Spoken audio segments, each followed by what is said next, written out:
Hey everybody, Justin Wixon here, pastor at Alive in Christ Church Lutheran, doing another just-in-time moment for everybody. I certainly pray that everybody is doing well. It certainly is a beautiful evening. That's why I'm outside this evening doing our video. And my dog's tail just walked by as well.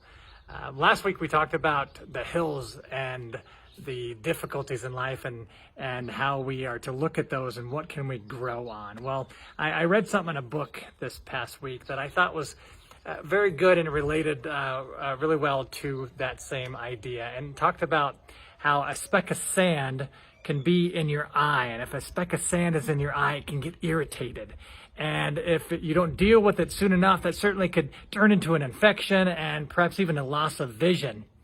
But take that same speck of sand and put it into an oyster, and the oyster produces a pearl from it. After all the secretions that come upon it, it eventually creates a pearl.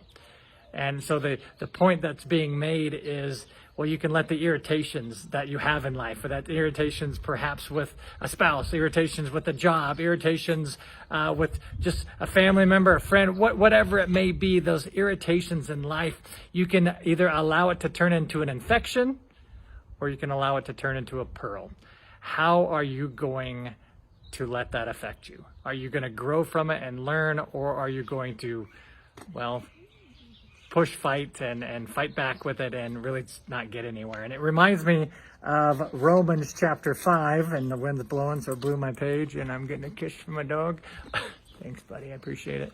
But Romans 5 says, as soon as I can find it, Romans 5, beginning at verse 3 says, "Not only so, but we also rejoice in our sufferings, because we know that suffering produces perseverance, and perseverance character, and character hope. And hope does not disappoint us," because it's the hope that we have in Christ that will never disappoint us. But notice what it says here: we rejoice in our sufferings. It's hard to rejoice in our sufferings, the difficulties and frustrations. You don't really want to rejoice in those, but you rejoice because you understand that will help produce perseverance. That'll help produce endurance. And that perseverance and endurance will help to lead to a better character. It'll make you a better person, and that better person is in Christ, and that's exactly where your hope is. So I pray that today, that whenever we go through the difficulties and the frustrations, the irritations that we may have in life, that we turn them into pearls, not because of us, but because of God and what He has done for us. So blessings on your week, and I pray that certainly helped you today. Take care.